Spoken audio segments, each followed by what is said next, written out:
कभी सोचा है, अगर कोई हॉस्पिटल मरीजों को ठीक करने के बजाय उनकी आत्माओं को कैद करने लगे तो? आज की कहानी उस जगह की है जहां इलाज नहीं होता, बस लौ जलती रहती है और कोई भी जिंदा वापस नहीं आता। आज जो कहानी मैं सुनाने जा रहा हूं वो मेरे खुद के शहर की है और ये इतनी रहस्यमयी है कि आज तक कोई ये नहीं समझ पाया कि वो रात असल में सपना थी या किसी पुराने श्राप का असर। गर्मियों की छुट्टियों में 5 दोस्तों ने तय किया कि इस बार का एडवेंचर कुछ अलग होगा। न पहाड़ न जंगल, इस बार वो जाने वाले थे एक बंद पड़े हॉस्पिटल में, जिसके बारे में कहा जाता था कि वहां आज भी मरे हुए मरीजों की चीखें सुनाई देती हैं। इन 5 दोस्तों के नाम थे आरव, मयंक, तान्या, नील और पायल। सब कॉलेज के स्टूडेंट्स थे, थ्रिल और रहस्य के दीवाने। आरव ने किसी पुरानी मेडिकल फाइल्स में शांतिनगर हॉस्पिटल का नाम देखा था, एक ऐसा अस्पताल जो 25 साल पहले एक आग में जलकर राख हो गया था। कहा जाता है उस हादसे में मरीजों से ज्यादा डॉक्टर मरे थे और तब से वो जगह वीरान पड़ी थी। सुनो, अगर डर लग रहा है तो अब भी मना कर दो, अंदर जाने के बाद पीछे नहीं हटना, आरव ने हंसते हुए कहा। मयंक बोला, डर कैसा यार, हॉस्पिटल है, कोई तंत्र मंत्र की गुफा थोड़े है। तान्या ने कहा, तुम्हें हंसी आ रही है, लेकिन मैंने सुना है वहां के वार्ड नंबर 13 से आज भी किसी के रोने की आवाज आती है। सड़क सुनसान थी, रात के करीब 10:30 बज रहे थे। उनकी जीप शहर से लगभग 15 किलोमीटर दूर एक सुनसान इलाके में जा पहुंची। चारों तरफ बस सूखे पेड़, टूटी बिल्डिंग्स और हवा में एक अजीब दवा जैसी बदबू फैली हुई थी। यही है शांतिनगर हॉस्पिटल, आरव ने कहा।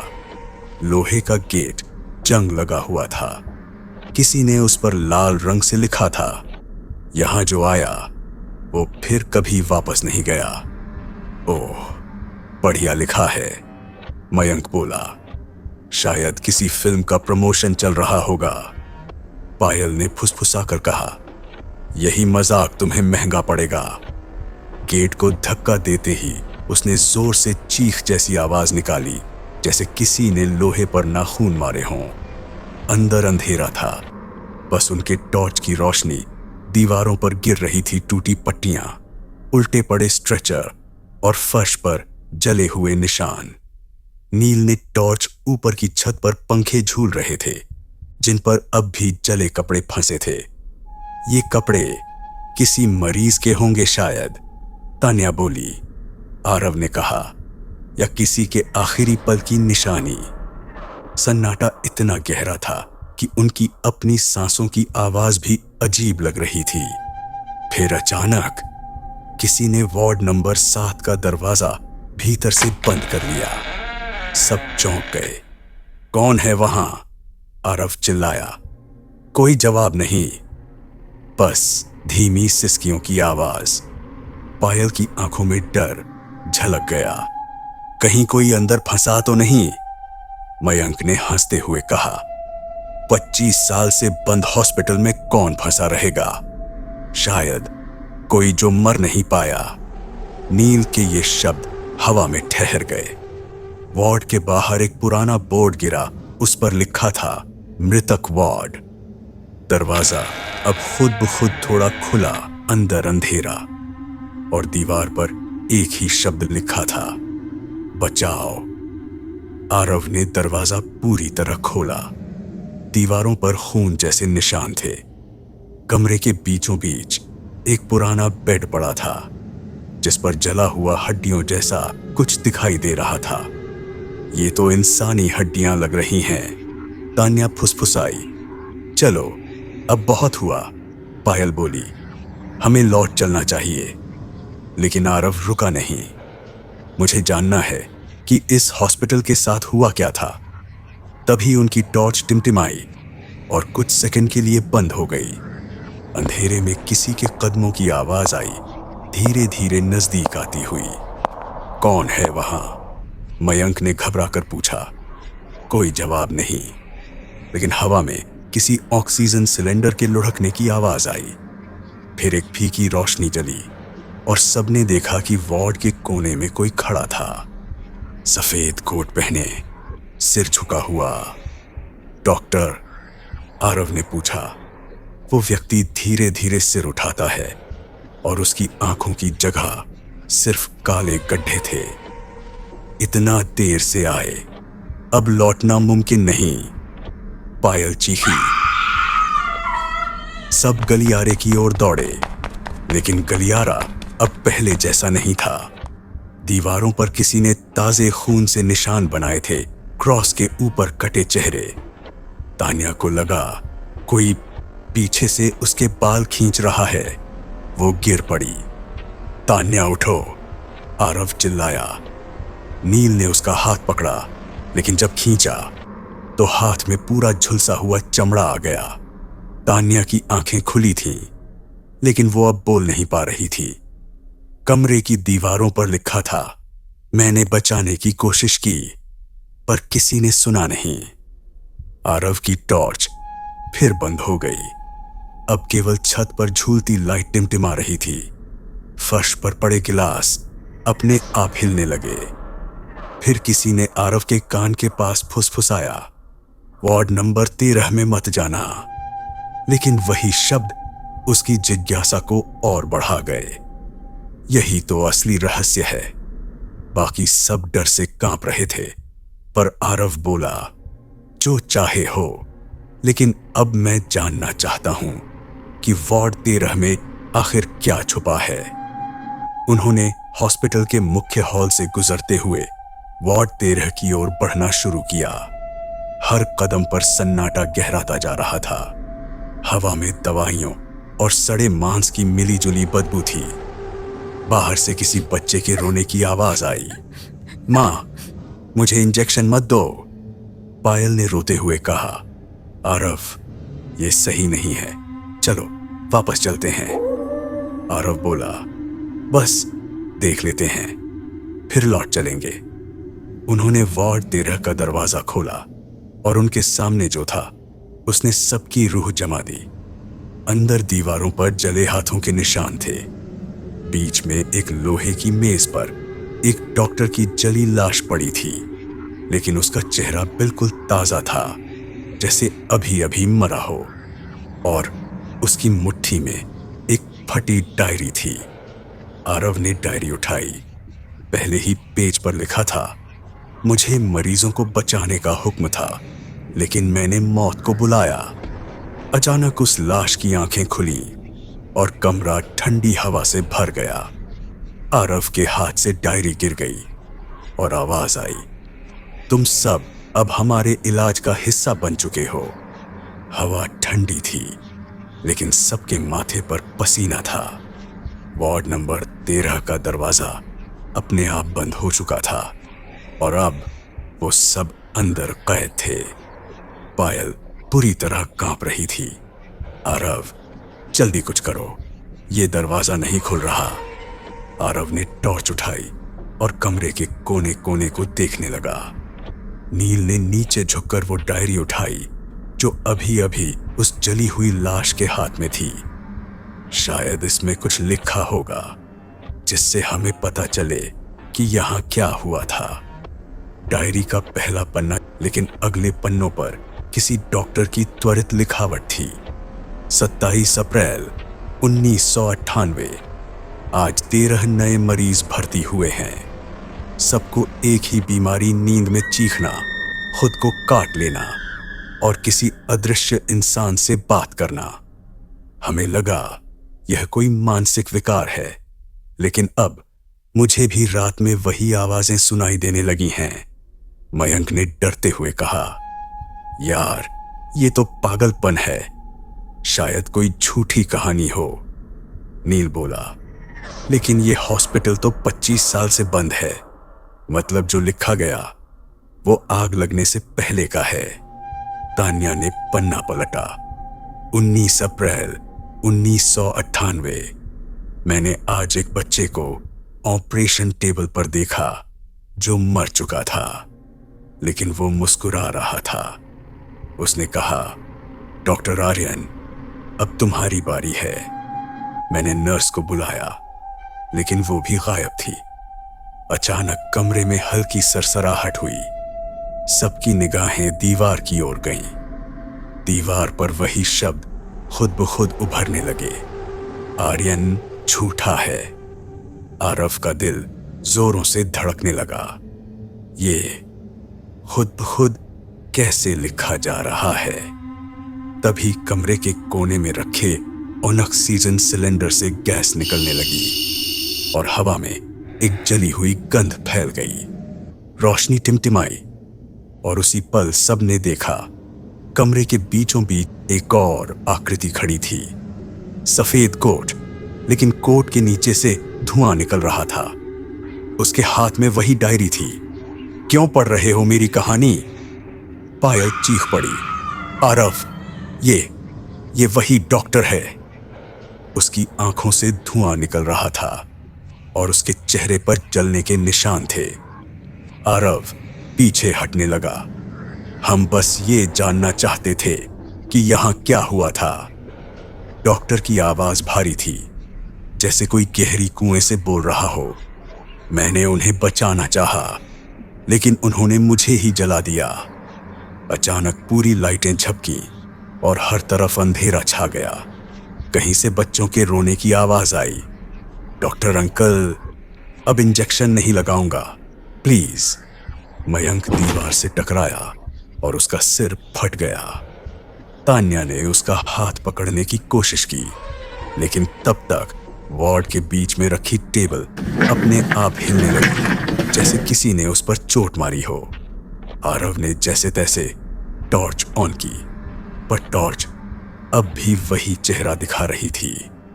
डॉक्टर आर्यन अब उनके बिल्कुल सामने था। उसकी आंखों में सिर्फ राख थी। यह हॉस्पिटल कभी बीमारों के इलाज के लिए नहीं था। यह तो प्रयोगशाला थी, आत्माओं पर प्रयोग करने की। तान्या की आंखें फैल गईं। क्या मतलब? डॉक्टर की आवाज गूंज उठी। हमने मर चुके मरीजों को वापस लाने की कोशिश की, लेकिन जब वो लौटे तो जिंदा नहीं, कुछ और बन चुके थे। आरव के पैरों के नीचे कुछ हिला। उसने नीचे देखा तो फर्श पर से कोई सफेद हाथ बाहर निकल रहा था।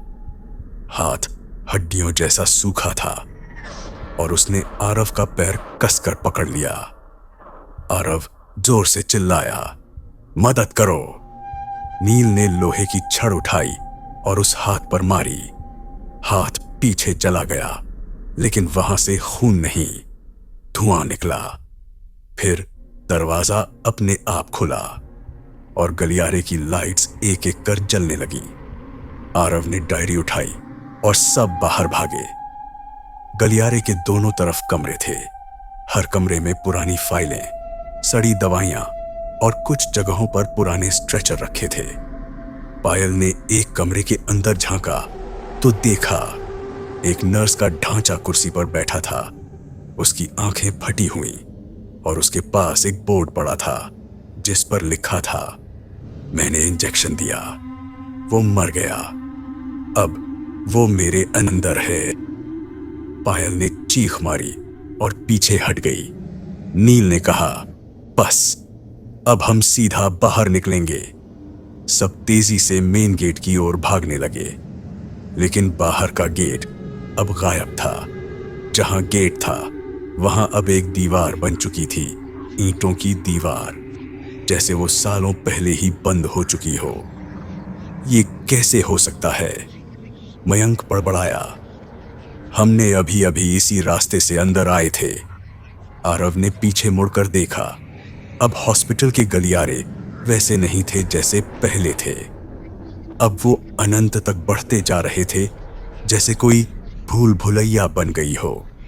तान्या बोली, हमें ऊपर की ओर चलना चाहिए, शायद छत से निकल सकें। वो सीढ़ियां चढ़ने लगे। हर कदम के साथ सन्नाटा गहराता जा रहा था। दीवारों पर अजीब चित्र बने थे, उल्टे इंसान, जलते हुए बच्चे, और एक शब्द बार बार लिखा था, प्रयोग असफल हुआ। ऊपर पहुंचते ही उन्होंने एक कमरे में देखा। अंदर मशीनें पड़ी थीं, जैसे किसी पुराने प्रयोगशाला की हों। टेबल पर एक पुराना रिकॉर्डर रखा था। आरव ने बटन दबाया। रिकॉर्डर से भारी आवाज आई, दिनांक 2 मई 1998, प्रयोग नंबर 13, मरीज का नाम अदिति सेन, उम्र 10 साल। उसकी आत्मा को शरीर में वापस लाने की कोशिश की जा रही है। फिर तेज चीख सुनाई दी और रिकॉर्डिंग खत्म हो गई। पायल ने कांपते हुए कहा, वो बच्ची वही होगी जो अभी नीचे रो रही थी। नील बोला, डॉक्टर आर्यन ने जिन पर प्रयोग किया, उनकी आत्माएं आज भी यहीं फंसी हैं। तभी कमरे की एक मशीन अपने आप चलने लगी। सुइयों वाले उपकरण घूमने लगे और मॉनिटर पर किसी की हार्ट बीट की लाइन उभर आई। सबके चेहरे सफेद पड़ गए। ये मशीनें बिजली के बिना कैसे चल रही हैं? मॉनिटर पर एक शब्द टाइप हुआ, 13 को पुनर्जीवित करो। और तभी टेबल पर रखा डॉक्टर आर्यन का जला हुआ स्टेथोस्कोप अपने आप हवा में उठा और जोर से दीवार पर जा लगा। दीवार से खून रिसने लगा और खून से वही नंबर उभर आया, 13। तान्या ने रोते हुए कहा, हमें यहां से निकलना ही होगा। आरव ने कहा, शायद छत से नीचे उतरने का रास्ता मिले। उन्होंने सीढ़ियों की ओर बढ़ना शुरू किया, पर तभी पीछे से रिकॉर्डर फिर अपने आप चला। अगर भागे तो अधूरा प्रयोग पूरा हो जाएगा। नील ने गुस्से में रिकॉर्डर फेंक दिया, लेकिन गिरने के बाद भी रिकॉर्डर चलता रहा। अब तुम्हारे शरीर ही हमारे नए पात्र हैं। और उसी वक्त पायल का चेहरा फीका पड़ने लगा। उसकी आंखें धीरे धीरे सफेद हो गईं। उसकी गर्दन झुक गई। आरव ने उसका हाथ पकड़ा। पायल, क्या हुआ तुम्हें? पायल ने धीरे से कहा, मुझे अब दर्द नहीं होता डॉक्टर। उसकी आवाज अब उसकी नहीं थी। वो किसी और की आत्मा थी जो उसमें घुस चुकी थी। वो मुस्कुराई और फिर सीधे दीवार पर जाकर सिर टकराया। खून चारों तरफ बिखर गया, लेकिन पायल के शरीर ने कुछ नहीं किया। वो अब भी खड़ी थी, मुस्कुरा रही थी। नील और तान्या पीछे हट गए। आरव ने डायरी अपने बैग में रखी। हमें इस हॉस्पिटल का सच पूरी तरह जानना होगा, तभी शायद बचने का रास्ता मिले। और उसी वक्त गलियारे के अंत में एक परछाई दिखाई दी। डॉक्टर आर्यन, उसके पीछे जले हुए बच्चों की परछाइयां और हवा में वही आवाज, वार्ड नंबर 13 फिर से खुल गया है। हवा में अब सिर्फ जलने की बदबू थी। गलियारे की दीवारें धीरे धीरे काली पड़ चुकी थीं, जैसे कोई पुरानी राख उन पर चिपकी हो। आरव, नील और तान्या तीनों बस भागे जा रहे थे, पर जितना आगे बढ़ते हॉस्पिटल उतना ही लंबा होता जा रहा था। नील हांफते हुए बोला, ये रास्ता पहले इतना लंबा नहीं था। तान्या ने चारों ओर देखा। दीवारों पर अब पुराने फोटो टंगे थे, जिनमें मरीज नहीं बल्कि उनकी खुद की तस्वीरें थीं। पहले फोटो में आरव, फिर नील, फिर तान्या, और हर फोटो के नीचे लिखा था, भर्ती की तारीख आज। तान्या की आंखें फैल गईं। ये कैसे संभव है? आरव बोला, किसी ने हमारे साथ खेल खेला है। नील चिल्लाया, कौन है वहां? दिखाओ अपना चेहरा। अचानक गलियारे के अंत में हल्की रोशनी जली। वो तीनों उस दिशा में बढ़े। अंदर एक पुराना ऑपरेशन थिएटर था। टेबल पर लोहे की बेल्टें पड़ी थीं और कमरे के कोने में एक पुराना सीसीटीवी मॉनिटर टिमटिमा रहा था। आरव ने स्क्रीन ऑन की। स्क्रीन पर पुरानी ब्लैक एंड व्हाइट फुटेज चल रही थी। मरीज नंबर 13 अदिति सेन, उम्र 10 साल। डॉक्टर आर्यन, ट्रांसफर शुरू करो। स्क्रीन पर दिखाए बच्ची लेटी थी। उसके सिर पर इलेक्ट्रिक हेलमेट लगाया गया था। उसकी आंखें खुली। वो चीखने लगी, मां, मुझे जाने दो। और तभी धुएं का गुब्बार उठा। स्क्रीन पर सब कुछ जल गया। तभी कमरे के कोने से किसी बच्चे की हंसी आई। आरव ने पलटकर देखा।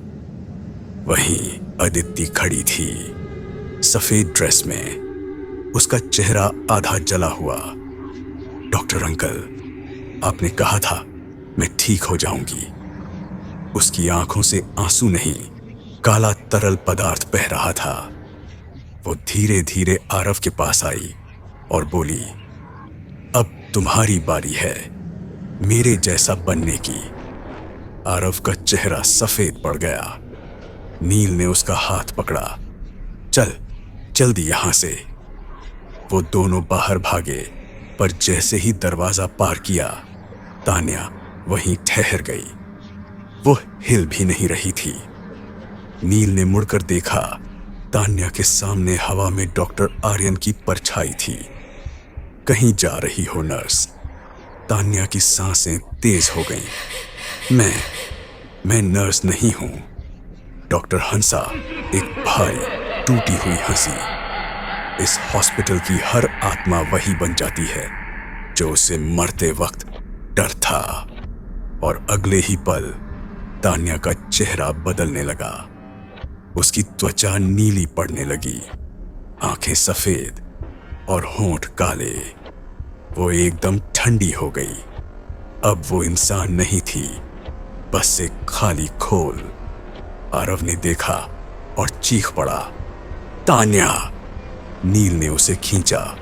रुक मत, वो अब वही नहीं रही। आरव की आंखों में आंसू थे, पर वो जानता था अगर अब वो रुका तो शायद जिंदा नहीं बचेगा। दोनों भागते भागते एक अंधेरे हॉल में पहुंचे। दीवार पर बड़ा सा बोर्ड लगा था, रिसर्च वार्ड एक्सेस डिनेड। लेकिन दरवाजा खुला था। अंदर अजीब मशीनें थीं, कुछ चल चुकी, कुछ अब भी चल रही थीं। टेबल पर वही डॉक्टर आर्यन की पुरानी आईडी कार्ड पड़ी थी।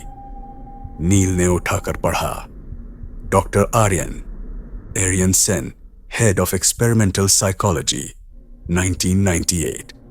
नील धीरे से बोला, सेन, अदिति सेन, क्या ये दोनों? आरव ने कहा, शायद वही उसकी बेटी थी। एक फाइल खुली पड़ी थी। उसमें लिखा था, प्रयोग आत्मा को पुनर्जीवित करने का प्रयास। विषय अपनी बेटी अदिति। नतीजा असफल। आत्मा शरीर में लौटकर फंस गई। नील ने फाइल बंद कर दी।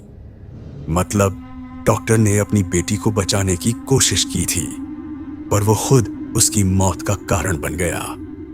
आरव चुप था। उसके दिमाग में अजीब आवाजें गूंजने लगीं।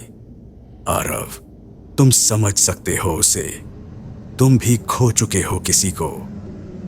उसने आंखें बंद की और उसे अपने बचपन की याद आई, जब उसकी मां हॉस्पिटल में मर गई थी। उसकी मौत के बाद आरव महीनों तक अवसाद में रहा था।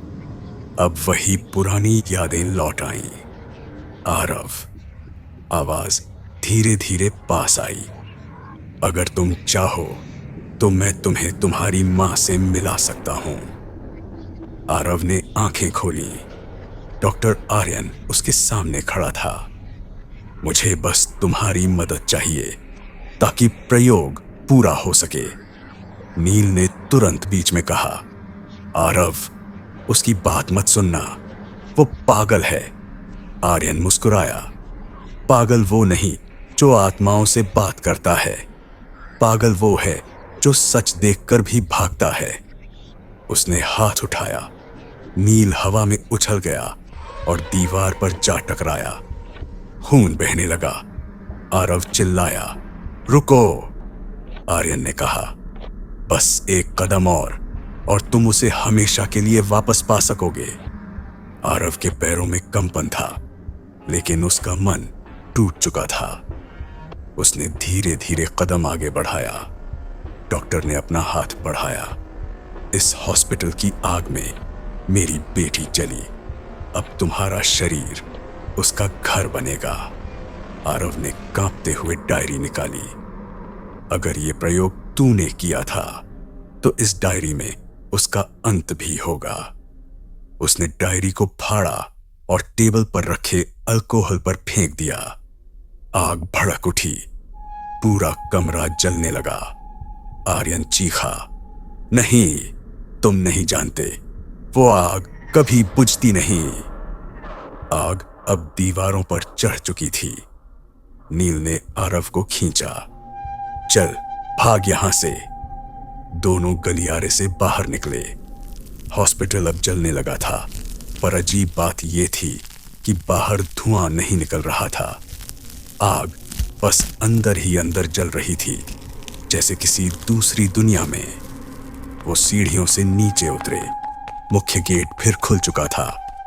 नील बाहर निकल गया, लेकिन जब उसने पीछे मुड़कर देखा, आरव वहीं खड़ा था।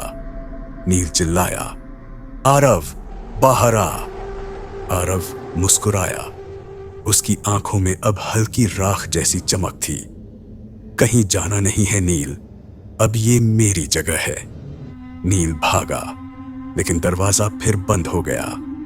अंदर आग की लपटें तेज होती गईं और उनमें आरव का चेहरा गायब हो गया। 3 दिन बाद पुलिस ने उस पुराने हॉस्पिटल के खंडहर में खोजबीन की।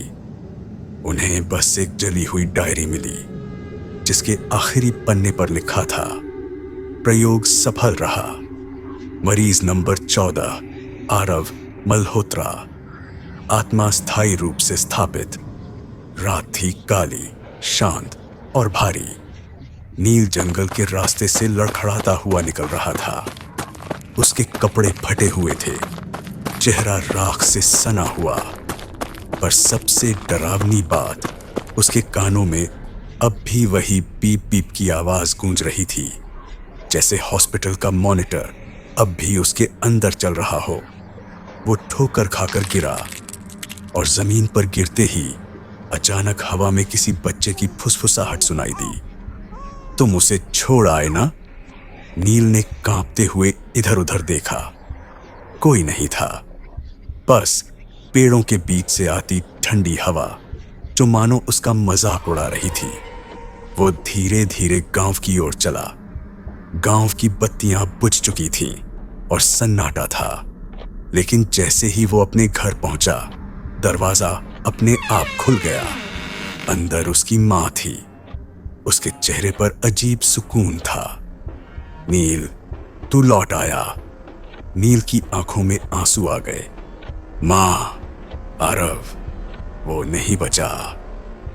उसकी मां ने कुछ नहीं कहा, बस धीमे से बोली, कोई बात नहीं बेटा, अब तू आराम कर।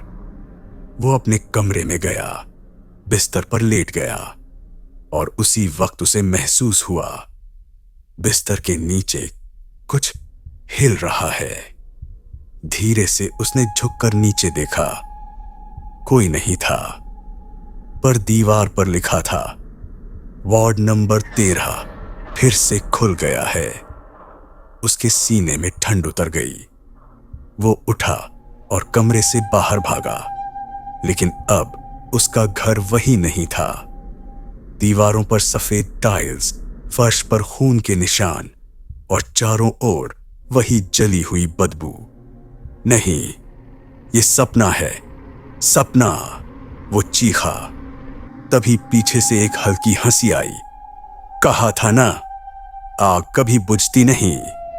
नील पलटा। आरव वहीं खड़ा था। उसका चेहरा आधा जला हुआ, आंखें राख जैसी सफेद। आरव, तू मर गया था। आरव धीरे धीरे मुस्कुराया।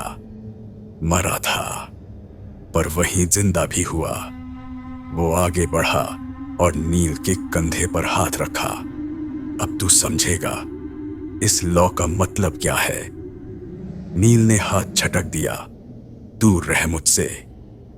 आरव ने हंसते हुए कहा, अब तू भाग नहीं सकता क्योंकि हॉस्पिटल अब यहीं है। अचानक घर की दीवारें हिलने लगी, छत से धुआं निकलने लगा और कमरे के कोनों में पुरानी हॉस्पिटल की मशीनें प्रकट होने लगीं। कुर्सियां, स्ट्रेचर, मॉनिटर, सब कुछ जैसे नील के घर में उगाया हो। Ward number 13 activated. किसी मशीन की आवाज गूंजी।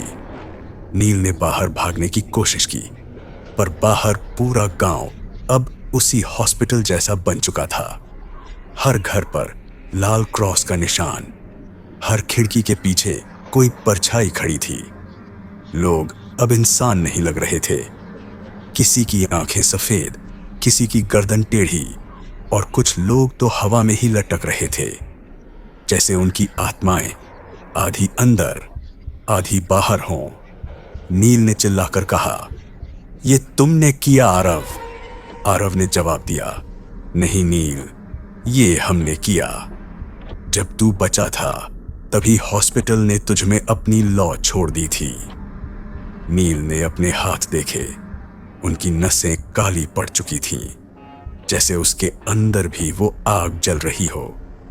उसके कानों में आवाज आई, अब प्रयोग पूरा होगा। मरीज नंबर 15 तैयार है।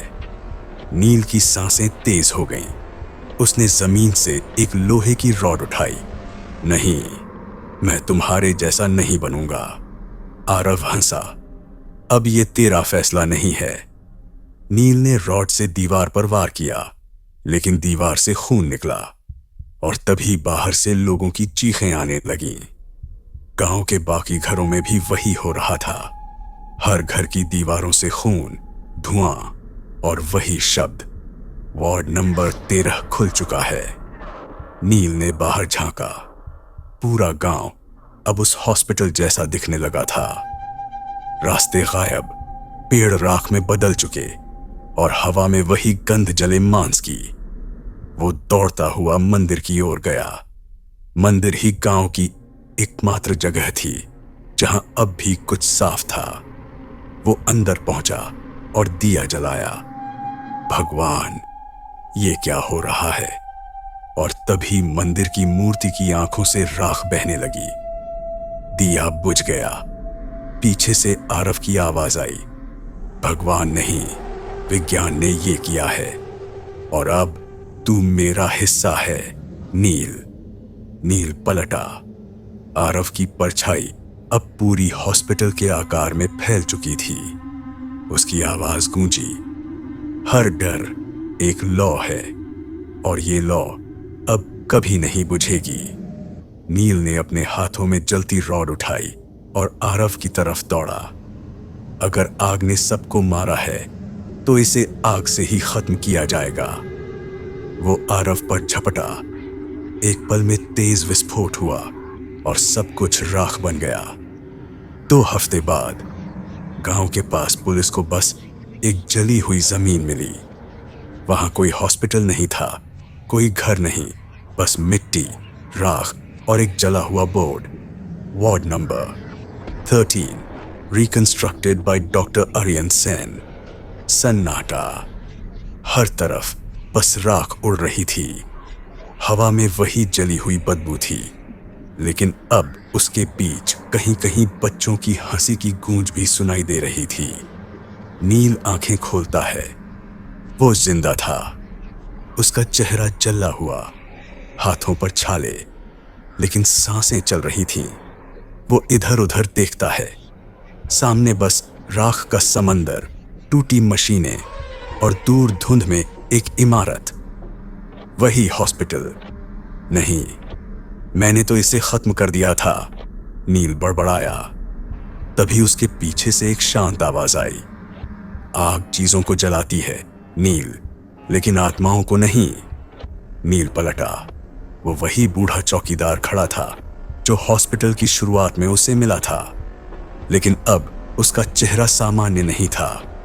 आंखें सफेद, शरीर से राख गिर रही थी। नील कांपते हुए बोला, तुम इंसान नहीं हो।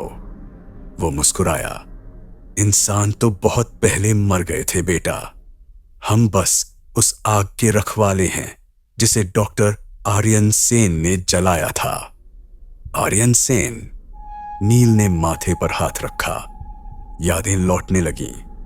वही नाम उसने उस जले हुए बोर्ड पर देखा था। हाँ, बूढ़ा बोला, वो डॉक्टर नहीं, एक शैतान था। उसने बच्चों पर प्रयोग किए, आग से आत्माओं को बांधने की कोशिश की, और जब सब कुछ जल गया तो उसने खुद को उसी आग में फेंक दिया। तो वो सारी आत्माएं, वो सब उसके प्रयोग का हिस्सा थीं। और अब जब तू हॉस्पिटल में गया, उसने तुझ में अपनी बची हुई लौ डाल दी। नील पीछे हटता है। नहीं, मैं इंसान हूं, मैं कोई राक्षस नहीं। तेरे पास अब 2 रास्ते हैं। बूढ़ा बोला, या तो खुद को खत्म कर दे या उस लॉ को किसी और में भेज दे, तभी तू मुक्त होगा। नील की आंखों में आंसू आ गए। किसी और को वो दर्द क्यों दूं जो मैंने झेला? फिर मरना होगा तुझे। नील ने जमीन पर पड़ी रॉड उठाई।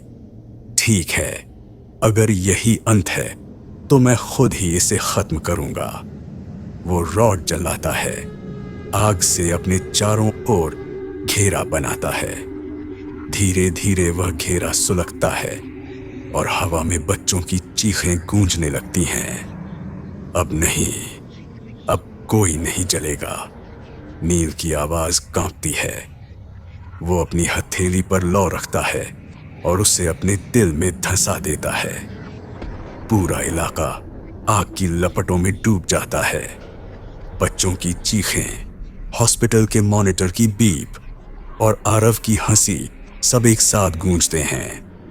धीरे धीरे सब जलकर शांत हो जाता है।